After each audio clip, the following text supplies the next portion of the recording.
Cricket से जुड़ी तमाम खबरें, वर्ल्ड रिकॉर्ड, आईसीसी रैंकिंग और आने वाली सीरीज के शेड्यूल से बाखबर रहने के लिए सब्सक्राइब करें बी ऑफिशियल चैनल को और दबाएं बेल के बटन को ताकि आप हमारी लेटेस्ट वीडियो सबसे पहले देख सकें। शुक्रिया।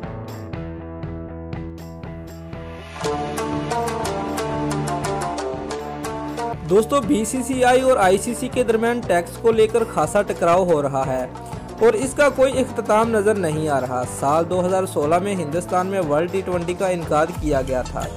उस दौरान भारतीय हुकूमत ने आईसीसी को टैक्स में छूट देने से इनकार कर दिया था और अब तक हुकूमत के इस रवैये में कोई फर्क नहीं आया। दोस्तों, बीसीसीआई ने इसको लेकर हुकूमत को मनाने की पूरी कोशिश की मगर उसे कोई कामयाबी नहीं मिली। वहीं दूसरी जानब आईसीसी अपनी बात पर ज़ब्त है और भारतीय क्रिकेट कंट्रोल बोर्ड को खसारा की भरपाई के लिए 160 करोड़ रुपए 31 दिसंबर से पहले अदा करने को कहा है। उनका कहना है कि वर्ल्ड टी20 के इनकार के दौरान उन्हें 160 करोड़ रुपए टैक्स के तौर पर अदा करने पड़े, जिसकी भरपाई वो बीसीसीआई से चाहते हैं।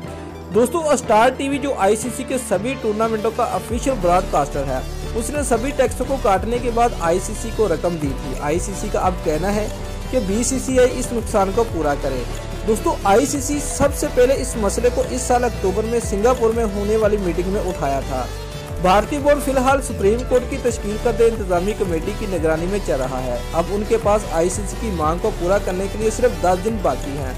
अगर बीसीसीआई इनकी मांग को पूरा नहीं कर पाता तो आईसीसी ने वार्निंग दी है कि बीसीसीआई की मौजूदा माली साल के शेयर से वो रकम काट ली जाएगी और 2023 वर्ल्ड कप का मेजबान पाकिस्तान, बांग्लादेश और श्रीलंका को बना दिया जाएगा। दोस्तों, अगर आपको हमारी ये वीडियो पसंद आई है तो लाइक और कमेंट लाजमी करें और हमारे चैनल को सब्सक्राइब करना मत भूलिए। शुक्रिया।